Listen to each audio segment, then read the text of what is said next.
Hello दोस्तों, क्या हाल है। तारीख आज 26 नवंबर 2025, दिन बुधवार, हिंदी तिथि षष्ठी। और आइए बात करते हैं आज के मुख्य समाचार में देश भर की तमाम बड़ी खबरों पर नजर डालते हैं। देखिए दोस्तों, एक तो आज के दिन हमारे देश में नेशनल कॉन्स्टिट्यूशन डे यानी भारतीय संविधान दिवस के रूप में मनाया जाता है। और आज के दिन ये संविधान दिवस मनाने के पीछे वजह यह है कि 26 नवंबर 1949 को भारतीय संविधान को संविधान सभा के द्वारा अपनाया गया था और 26 जनवरी 1950 को संविधान लागू हुआ था। इसके अलावा भी आज के दिन को हमारे देश में राष्ट्रीय दुग्ध दिवस और नेशनल लॉ डे यानी राष्ट्रीय कानून दिवस के रूप में भी मनाया जाता है 1979 से ही। ओके, और चलिए दोस्तों आगे बढ़ते हैं अपन खबरों में। तो देखिए, पहली खबर तो ये कि राष्ट्रीय संविधान दिवस के मौके पर आज समारोह का आयोजन होगा। राष्ट्रपति द्रौपदी मुर्मू इसकी अध्यक्षता करेगी और इसमें प्रधानमंत्री नरेंद्र मोदी भी शामिल होंगे। दिल्ली के संविधान सदन के सेंट्रल हॉल में आयोजित होगा ये संविधान दिवस समारोह। इस साल इसकी 76वीं वर्षगांठ मनाई जाएगी और इस मौके पर देश भर की पंचायतें भी आज संविधान दिवस मनाएगी। स्थानीय भाषाओं में पढ़ी जाएगी संविधान की प्रस्तावना।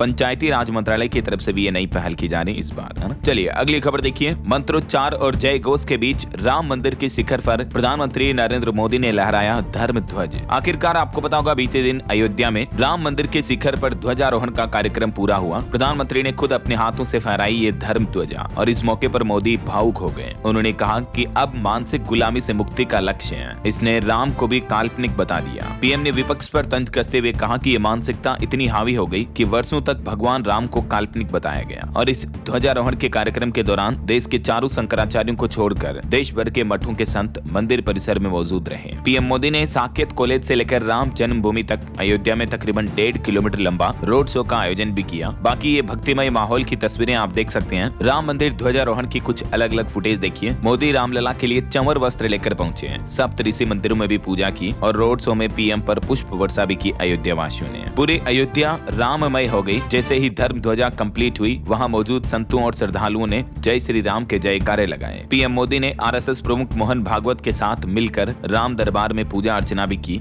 और पीएम खुद रामलला के लिए अपने हाथों से वस्त्र और चंवर भी लेकर पहुंचे हैं। तो कुछ यूं रहा कार्यक्रम, बहुत ही भव्य और अद्भुत तरीके से। अयोध्या के अलावा दोस्तों, प्रधानमंत्री बीते दिन हरियाणा के कुरुक्षेत्र भी गए और यहाँ कुरुक्षेत्र में ब्रह्म सरोवर पर आरती कार्यक्रम में शामिल हुए। शहीदी दिवस के मौके पर समागम में सिक्का भी जारी किया और बोले कि नया भारत डरता और रुकता नहीं है। और श्री गुरु तेग बहादुर जी के शहीदी दिवस के मौके पर किताब का विमोचन किया और एक सिक्का भी रिलीज किया। और इस शहीदी दिवस के समागम में पीएम मोदी जमीन पर बैठे हुए नजर आए। ये तस्वीरें आप देख सकते हैं। चलिए अगला अपडेट देखिए। प्रधानमंत्री आज करेंगे सफरान एयरक्राफ्ट इंजन सर्विसेज इंडिया सुविधा केंद्र का उद्घाटन भी है। आज 26 नवंबर को सुबह 10 बजे वीडियो कॉन्फ्रेंसिंग के जरिए इसका उद्घाटन करेंगे। चलिए अगली बड़ी खबर देखिए। पंजाब में किसानों ने फिर से बड़े आंदोलन का ऐलान किया और कल 27 तारीख को नेशनल हाईवे जाम करेंगे। बताया जा रहा कि संभू व खनौरी बॉर्डर के किसान संगठनों ने आने वाले दिनों के लिए बड़े आंदोलन का ऐलान किया है। किसान नेताओं ने साफ कहा कि यदि सरकार उनकी मांगों पर जल्द सुनवाई नहीं करती है तो आंदोलन को और अधिक उग्र रूप दिया जाएगा। और 27 नवंबर को पंजाब के जालंधर स्थित नेशनल हाईवे को पूरी तरह से जाम किया जाएगा। और अगले महीने 5 दिसंबर को पूरे पंजाब में 2 घंटे ट्रेन रोकने का भी ऐलान किया है किसान संगठनों की तरफ से। चलिए अगली खबर देखिए दोस्तों। वित्त मंत्रालय की रिपोर्ट के मुताबिक वित्त वर्ष 2025 में भारतीय परिवारों की वित्तीय संपत्तियां 6% तक बढ़ी हैं। वित्त मंत्री निर्मला सीतारमण की तरफ से ये डेटा जारी किए गए। और भारत की जीडीपी ग्रोथ पर भी अच्छी खबर देखिए। भारत की आर्थिक तरक्की पर शुभ समाचार आया। इंडिया रेटिंग्स ने जीडीपी ग्रोथ रेट का अनुमान बढ़ाया, जो कि आरबीआई से भी ज्यादा रहा।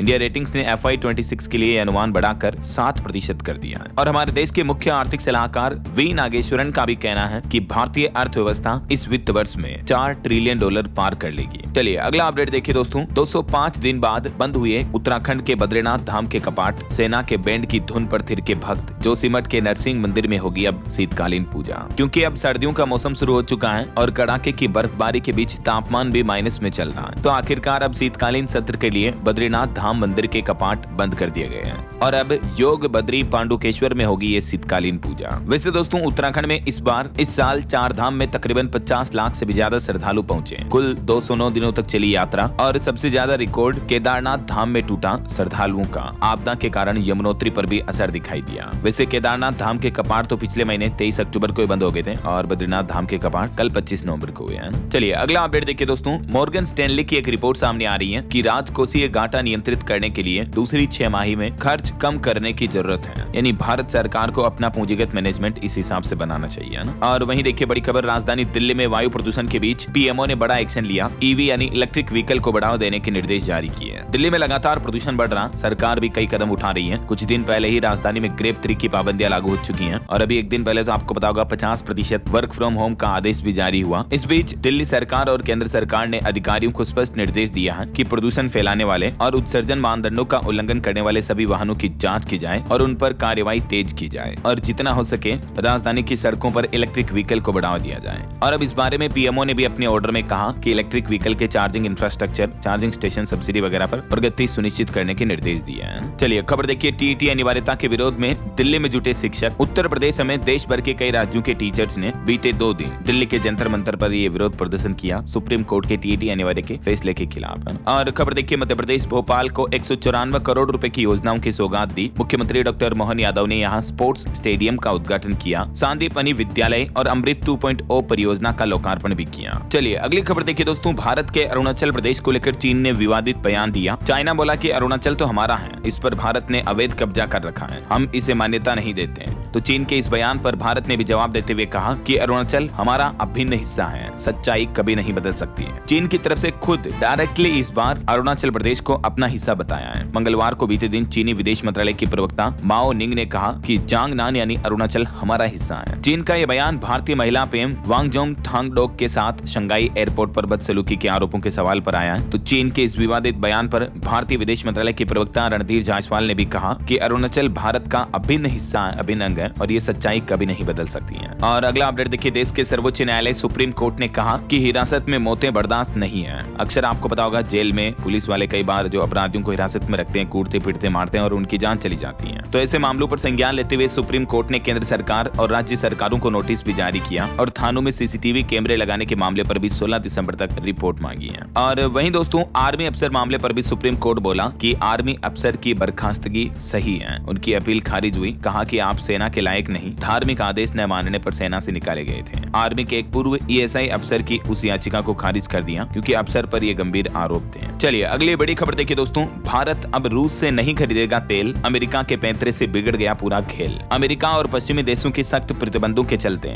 भारत दिसंबर महीने में रूस से तेल की खरीद 3 साल के सबसे निचले स्तर पर कर रहा है। मतलब दोस्तों पिछले 3 सालों से जो भारत रूस से जितना तेल खरीद रहा था, तो उस रेशियो के हिसाब से अब सबसे कम तेल खरीदेगा। अगले महीने दिसंबर में 18 लाख की जगह सिर्फ 6 लाख बैरल पर ही क्रूड ऑयल के आयात होने का अनुमान है। अमेरिका और यूरोपियन यूनियन के प्रतिबंधों का ये असर दिख रहा है। और सोना चांदी के भाव पर भी खबर आ रही दोस्तों, सोना 1811 रुपए महंगा होकर 1,25,119 रुपए प्रति 10 ग्राम पहुंच चुका है। चांदी का भाव भी 2670 रुपए चढ़कर 1,56,320 रुपए प्रति किलो पहुंच गया है। इसी साल सोना 48,987 रुपए महंगा हुआ, जबकि चांदी 70,303 रुपए महंगी हुई है। बाकी और भी अलग अलग कैरेट के हिसाब से सोने की कीमतें आप देख ही सकते हैं स्क्रीन पर। और खबर देखिए, दिल्ली हाईकोर्ट ने एक पति पत्नी के मामले पर सुनवाई करते हुए कहा कि पत्नी अपनी प्रेगनेंसी को ढाल नहीं बना सकती है। शुरुआत से ही पति को मानसिक प्रताड़ना दी थी एक पत्नी ने, तो दोनों के तलाक की मंजूरी दे दी। दिल्ली हाईकोर्ट ने केस की सुनवाई करते हुए कहा कि अगर पति प्रेग्नेंट है तो प्रेगनेंसी को पति के खिलाफ हुई क्रूरता के बचाव के लिए ढाल नहीं बनाया जा सकता है। ऐसा कोर्ट ने माना कि पत्नी के व्यवहार से पति ने मानसिक प्रताड़ना झेली और इससे वैवाहिक संबंध भी पूरी तरह से टूट गए हैं। ये एग्जैक्टली आप देख सकते हैं दिल्ली हाईकोर्ट ने इस मामले में क्या बयान दिए हैं। और वहीं देखिए, हमारे देश के सुप्रीम कोर्ट के पूर्व सीजेआई गवाई बोले कि हिंदू विरोधी होने के आरोप गलत हैं। जूता फेंकने वाले को उसी पल माफ किया, कोर्ट किसी के दबाव में काम नहीं करती है। आखिरकार बिहार जस्टिस गवाई तो अपने पद से रिटायर हो चुके हैं। अब उन्होंने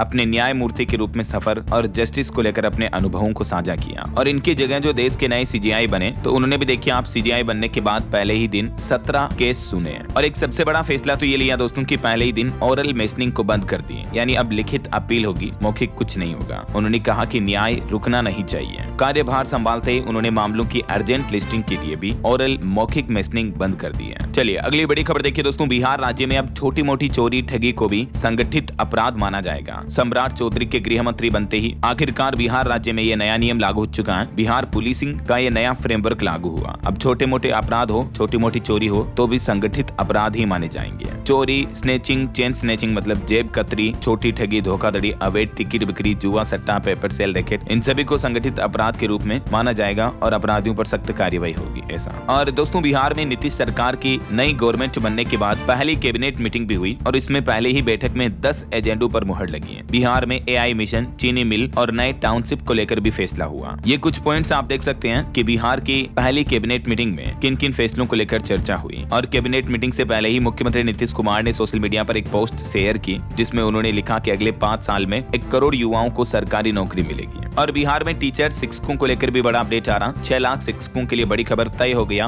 वरीयता का फॉर्मूला। अब शिक्षकों को वरीयता उनकी सेवा अवधि के आधार पर निर्धारित की जाएगी। इससे शिक्षकों के प्रमोशन और अन्य लाभों में मदद मिलेगी। शिक्षा विभाग की तरफ से इस बारे में अधिसूचना भी जारी कर दी है। और वहीं दोस्तों बिहार में शिक्षकों के ट्रांसफर का भी अगला चरण शुरू हो चुका है। ऑनलाइन होगी पूरी प्रोसेस, तो BPSC के पोर्टल पर आपको देखने को मिल जाएगी। चलिए अगली बड़ी चौंकाने वाली रिपोर्ट देखिए। यूपी बिहार के 77,000 डिलीवरी मामलों पर एक अमेरिकी रिपोर्ट सामने आ रही है जिसमें बताया गया कि प्राइवेट अस्पतालों में प्रति 1000 नवजात बच्चों में से 51 नवजात बच्चों की मौत हो जाती है, जबकि सरकारी आंकड़ा सिर्फ 32 का ही है। जी हाँ, देखिए दोस्तों जरा ये चौंकाने वाली रिपोर्ट अमेरिका के research institute for compassionate economics RICI की तरफ से जारी की गई और इसमें खुलासा हुआ कि भारत के यूपी बिहार इन राज्यों के ग्रामीण इलाकों में प्राइवेट अस्पतालों में जन्म लेने वाले नवजात बच्चों की मौत का खतरा सरकारी अस्पतालों की तुलना में भी 60% ज्यादा है। ये वाकई में हैरानी की बात है कि यूपी बिहार में प्राइवेट हॉस्पिटलों में इतनी घटिया सर्विस है या इस हद तक मृत्यु दर है नवजात बच्चों की। अब क्या कहना चाहोगे दोस्तों आप इन आंकड़ों पर? आपकी राय विचार कमेंट करके बताएगा जरूर। और बाकी सरकारों को भी इन रिपोर्ट्स के बाद संज्ञान लेना चाहिए और प्राइवेट अस्पतालों की स्थितियों को जांचा परखा जाना चाहिए, है ना। चलिए अगली खबर देखिए दोस्तों। राजस्थान के चित्तौड़गढ़ में श्री सांवलिया सेठ के भंडार ने तो इस बार सारे रिकॉर्ड ही तोड़ दिए। 4 राउंड में ही निकले 36 करोड़ रुपए और गिनती अभी भी जारी है। मेवाड़ के कृष्ण धाम श्री सांवलिया सेठ जी के मंदिर की ये दान पेटी की गिनती जारी है। तभी तो कहते हैं सेठा में सेठ मारो सांवरियो सेठ। वाह वाह वाह वाह। यहाँ 300 साल पहले ये सांवरिया सेठ जी की मूर्ति मिली थी। मंदिर की कुछ हिस्टोरिकल बातें आप देख सकते हैं। और चलिए अगली खबर देखिए। उत्तराखंड के मुख्यमंत्री पुष्कर सिंह धामी बोले कि राहुल और अखिलेश को अच्छे संस्कार सिखाने चाहिए थे।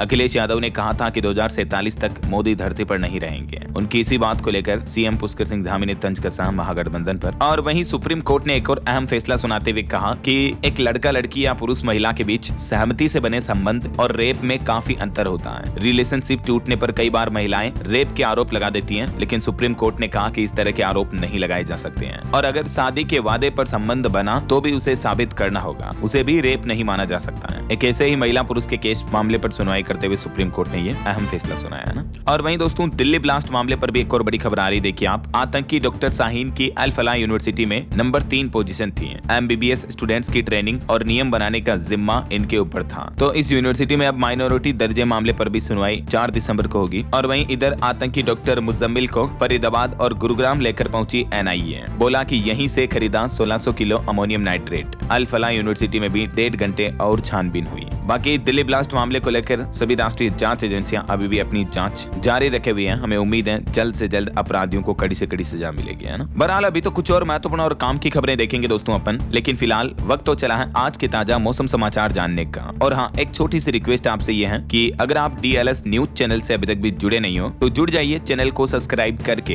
बेल आइकन जरूर दबा दीजिएगा ताकि आपको रोजाना की ताजा खबरें, महत्वपूर्ण मुख्य समाचार, काम के न्यूज अपडेट सबसे पहले आपके मोबाइल पर मिलते रहेंगे। ओके, और चलिए बिना टाइम वेस्ट किए सीधा आगे बढ़ते हैं मौसम अपडेट में। तो देखिए दोस्तों, एक तो मौसम विभाग की तरफ से चक्रवाती तूफान की चेतावनी जारी की है। IMD ने 4 राज्यों में भारी बारिश का अलर्ट भी जारी किया है। भारतीय मौसम विज्ञान विभाग का कहना है कि आने वाले 2-3 दिन के अंदर अंदर दक्षिण भारत के कुछ राज्यों में मौसम बिगड़ सकता है। 4 राज्यों में बहुत भारी बारिश का अलर्ट रहेगा। साइक्लोनिक सिस्टम के प्रभाव के चलते तमिलनाडु, केरल, लक्षद्वीप और अंडमान निकोबार द्वीप समूह में और तटीय आंध्र प्रदेश में अगले 5 दिनों तक भारी से बहुत भारी बारिश देखने को मिल सकती है। 26-27 से लेकर 29-30 नवंबर तक भारी बारिश की चेतावनी जारी की है। 29 नवंबर तक तमिलनाडु में भी बारिश की चेतावनी है। बाकी राजस्थान, मध्य प्रदेश के 16 शहरों का तापमान 10 डिग्री से भी नीचे चल रहा। देखिए राजस्थान में भी कुछ जिलों में बारिश का अलर्ट जारी हुआ। मौसम विभाग का कहना है कि सर्दी बढ़ेगी। कई जिलों में धुंध छाई। दिन के तापमान में 2 डिग्री तक की गिरावट देखने को मिली है। लेकिन मौसम विज्ञान केंद्र जयपुर के मुताबिक राजस्थान में भी अगले 2 दिन इसी तरह का मौसम बना रहने का अनुमान जताया है। है और 27 नवंबर को एक हल्के पश्चिमी विक्षोभ के सक्रिय होने के चलते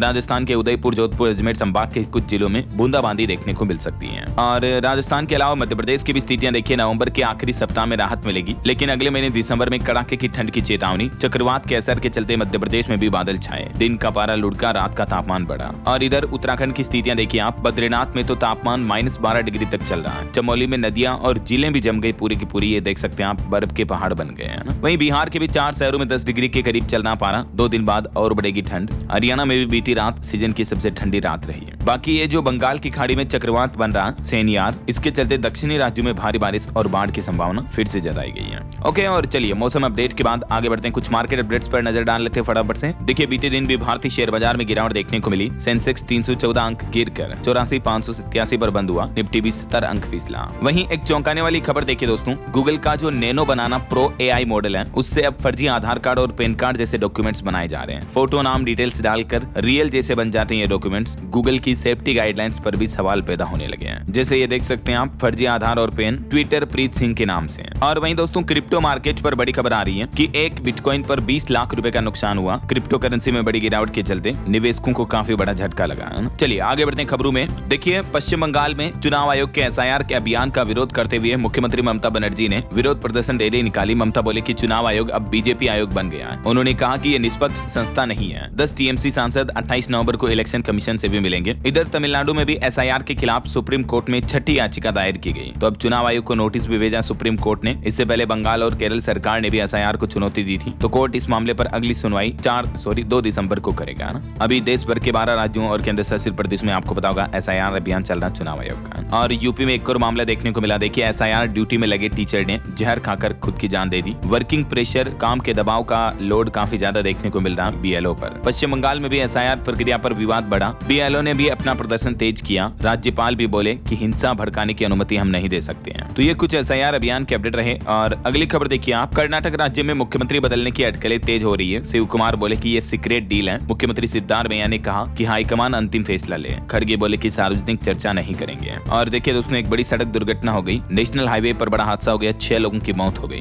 बिहार के शेखपुरा में एक CNG ऑटो और ट्रक के आमने सामने से टक्कर हो गई। इस घटना में 6 लोगों की जान चली गई, जबकि 9 लोग गंभीर रूप से घायल हैं। चलिए आगे बढ़ते हैं खबरों में। देखिए आप कुछ इंटरनेशनल न्यूज अपडेट। पाकिस्तान के खैबर पख्तूनख्वा में पाकिस्तानी सुरक्षा बलों ने चलाया ऑपरेशन TTP के 22 लोगों को जान से मारा। और पाकिस्तान ने एक बार फिर से अफगानिस्तान पर भी हमला किया, हवाई अटैक किया, जिसमें बताया जा रहा है कि 9 बच्चों समेत 10 लोगों की जान जा चुकी है। बीती आधी रात पाकिस्तान ने अफगानिस्तान में 3 एयर स्ट्राइक किए, जिसमें 9 बच्चे और एक महिला की जान चली गई। तालिबान बोला कि इसका भी सही समय पर मुंह तोड़ जवाब देंगे। और वहीं दोस्तों इथियोपिया में जो 12,000 साल बाद ज्वालामुखी फटा था, इसकी राख का गुब्बार 15 किलोमीटर ऊंचा उठा और 4,000 किलोमीटर दूर दिल्ली तक भी इसकी राख पहुंच चुकी है। इस घटना के बाद एयर इंडिया ने भी अपनी 11 उड़ानें रद्द की। बताया जा रहा है कि यहाँ एक भूकंप आया और इस वजह से ज्वालामुखी में दरार पड़ी। यही वजह है कि फट पड़ा हजारों साल पुराना यह ज्वालामुखी। 1 लाख परमाणु बमों जैसी आग निकली। सोते सोते कई इंसान कंकाल बन गए। वहीं रूस यूक्रेन जंग को लेकर भी अमेरिकी अधिकारी ने दावा किया कि यूक्रेन शांति प्रस्ताव पर राजी हुआ, सिर्फ छोटे मुद्दे सुलझाना बाकी है। और जेलेंस्की को 27 नवंबर का अल्टीमेटम मिला था, तो अब अमेरिका का यह बयान सामने आ रहा। वहीं देखिए दोस्तों, कनाडा में खालिस्तानी आतंकियों ने भारत के तिरंगे का अपमान किया। भारतीय PM को मारो के नारे भी लगाए। कई बच्चे और प्रेग्नेंट महिलाएं भी इस विरोध प्रदर्शन में शामिल हुई। और भारत बड़े ट्रेड मोर्चे पर सक्रिय हुआ। EU से लेकर इजराइल तक नई वार्तालापों की शुरुआत हुई। निर्यातकों को जल्द ही नई राहत भी मिलेगी। दुनिया भर के देशों के साथ मुक्त व्यापार समझौते को लेकर भारत का यह प्लान चल रहा। देखिए इंडिया EU यानी भारतीय और यूरोपियन यूनियन के बीच FTA को लेकर 27 जनवरी को शिखर सम्मेलन का आयोजन होगा, जिसमें रक्षा समझौते और रणनीतिक एजेंडे पर मंथन की भी तैयारी की जा रही है। नई दिल्ली में होगा ये भारत और यूरोपीय संघ के बीच सम्मेलन, है ना। चलिए खेल समाचार पर खबर आ रही दोस्तों।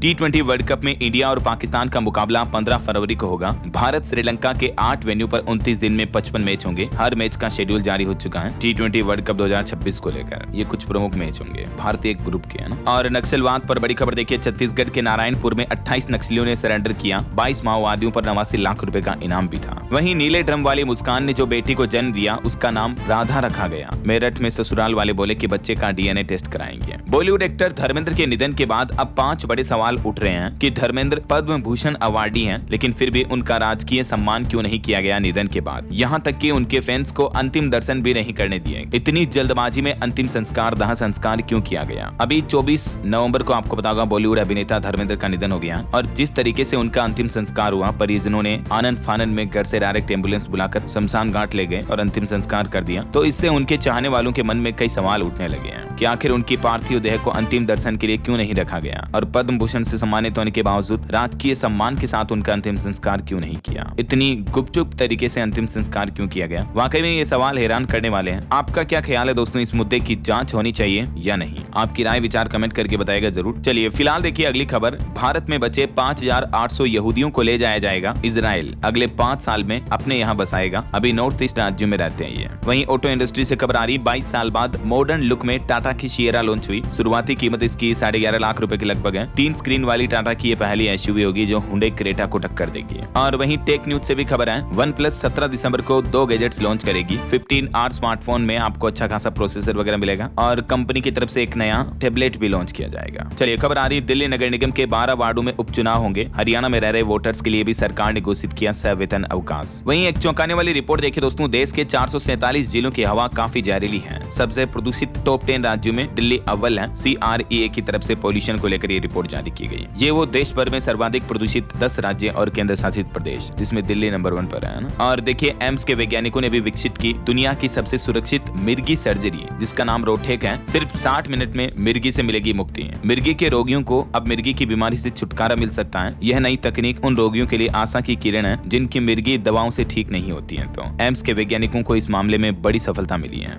ये देख सकते हैं आप इस रिसर्च के बारे में ज्यादा जानकारी भी। वैसे डेटा के मुताबिक दोस्तों हमारे देश भर में 1 करोड़ से भी ज्यादा मिर्गी के रोगी हैं, जिन्हें इस तरह के स्ट्रोक, झटके वगैरह आते हैं। और ज्यादातर मरीज मेडिसिन यानी दवाओं से ठीक हो जाते हैं, लेकिन कई लोग दवाओं से ठीक नहीं होते हैं। तो उनके लिए ये स्पेशल सर्जरी तकनीक विकसित की है एम्स के वैज्ञानिकों ने, रोटेक सर्जरी तकनीक, जो कि मिर्गी रोगियों के लिए बड़ी अच्छी खुशखबरी है ना। और आपकी हेल्थ को लेकर एक और अच्छी खबर आ रही है। NIT के वैज्ञानिकों ने खोजा कोलन कैंसर का देसी इलाज। इस औषधि में मिले कैंसर खत्म करने वाले गुण भी। जी हाँ, NIT यानी नेशनल इंस्टीट्यूट ऑफ टेक्नोलॉजी के शोधकर्ताओं ने एक नेचुरल कंपाउंड की पहचान की है, जो कि हमारे शरीर में कोलन कैंसर की कोशिकाओं को कम करने और इसके इलाज में विशेष भूमिका निभा सकता है। और ये औषधि है लॉन्ग पेपर, जिसे पिप्पली भी कहते हैं। इसमें इस तरह के गुण पाए गए हैं जो कि कोलन कैंसर के सेल्स को मार सकता है और इस पर रोक लगा सकता है। और एक चौंकाने वाली रिपोर्ट ये सामने आ रही है कि सिगरेट नहीं भी पीते हैं तो भी सांस पर अटैक हो सकता है। बढ़ते COPD के मामलों को लेकर विशेषज्ञों ने चेताया कि पहले COPD को अक्सर धूम्रपान से जुड़ी बीमारी मान लिया जाता था, लेकिन कई अध्ययन बताते हैं कि भारत में 40 से 45% COPD के मरीजों में धूम्रपान की कोई मेडिकल हिस्ट्री भी नहीं है। फिर भी उन्हें सांस से संबंधित दिक्कत हो सकती है, अस्थमा और COPD की समस्या देखने को मिलती है। तो हालिया नई रिसर्च में ये पता चला है। ओके, और चलिए आगे बढ़ते हैं अपन खबरों में। देखिए आप, यूपी प्रयागराज में ड्राइविंग लाइसेंस प्रक्रिया के सत्यापन के कार्य 5 दिन नहीं होंगे। 26 से 30 नवंबर तक प्रभावित रहेगा काम।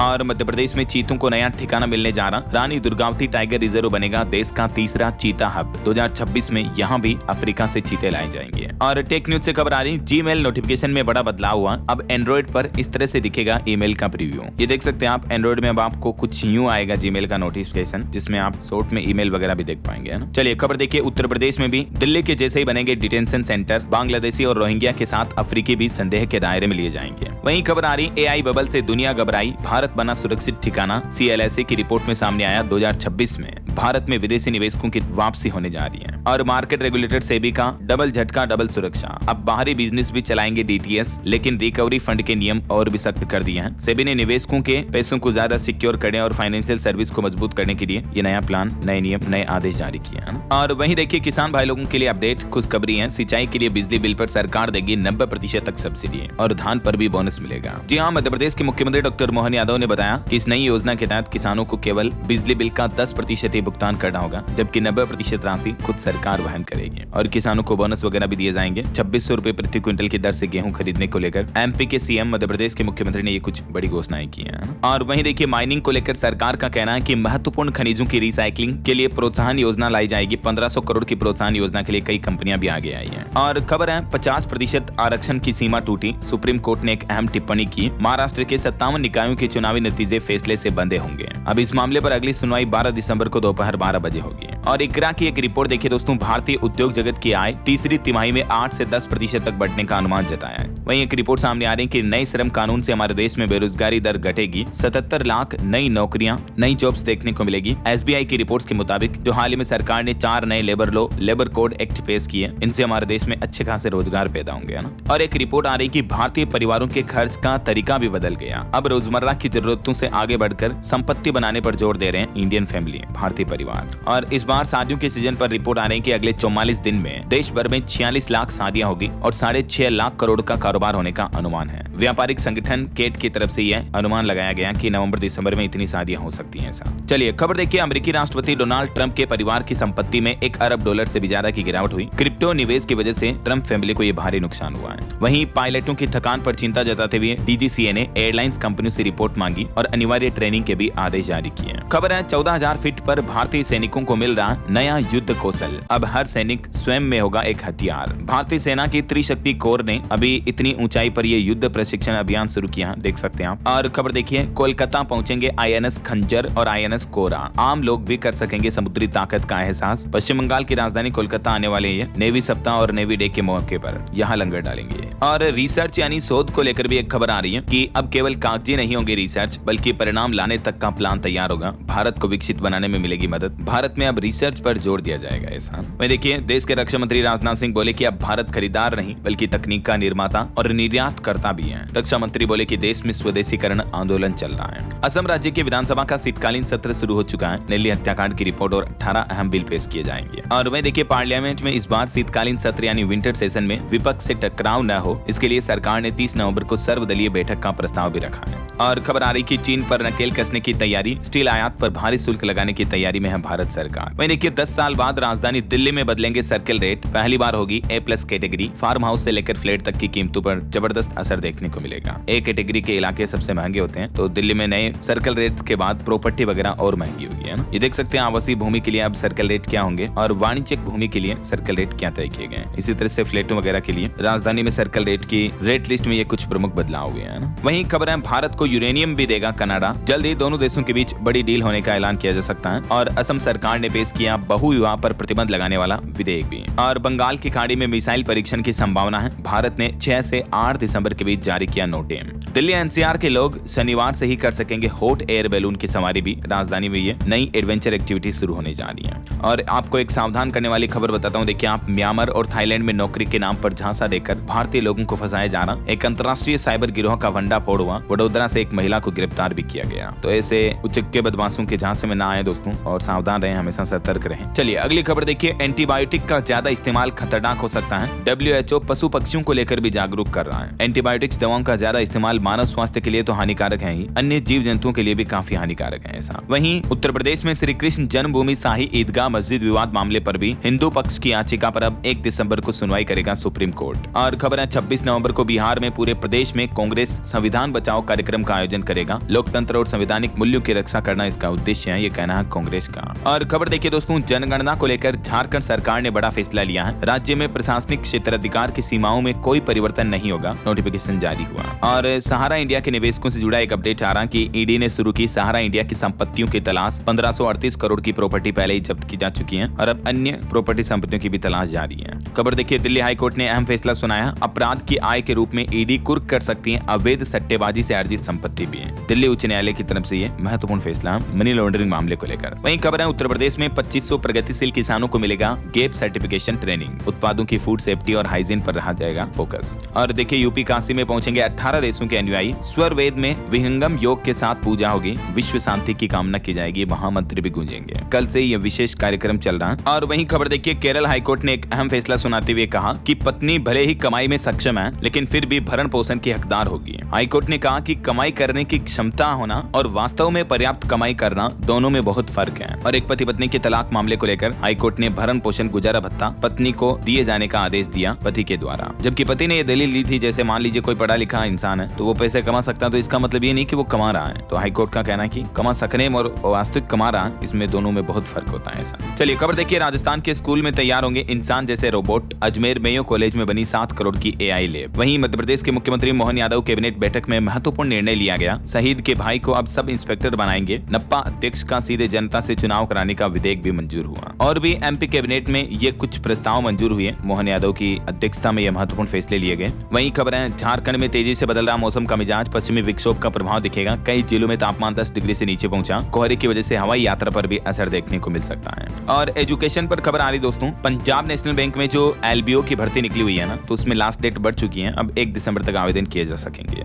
ओके, और चलिए अंत में आज के राशिफल पर नजर डाल लेते हैं। देखिए, मेष राशि के लोगों को बड़े बुजुर्गों की सलाह से लाभ हो सकता है। कन्या राशि के लोगों को कोई भी पारिवारिक समस्या हल करने की शक्ति मिलेगी। और भी कुछ अलग अलग राशियों का राशिफल आप देख सकते हैं स्क्रीन पर। एक्चुअली डेली में बोलता हूँ लेकिन एडिटर इसको लगाता ही नहीं है, तो आज लगा ही दिया मैंने खुद ही। तो देख लीजिएगा आप, और बाकी इस वीडियो को लाइक और शेयर करना। और हाँ दोस्तों, आप मुझे कमेंट करके बताइए कि आप कौन से राज्य में रहते हैं, कौन से राज्य के कौन से जिले से ये वीडियो देख रहे हैं, कमेंट में बताएगा जरूर, है ना। DLS न्यूज चैनल को सब्सक्राइब करके बेल आइकन जरूर दबा देना, रोजाना ऐसी इन्फॉर्मेटिव जानकारी, महत्वपूर्ण समाचार देखते रहने के लिए। ओके, ख्याल रखिएगा अपने आप का, अपने परिवार का। मिलेंगे अगले नेक्स्ट अपडेट में, तब तक के लिए जय हिंद, जय भारत, वंदे मातरम।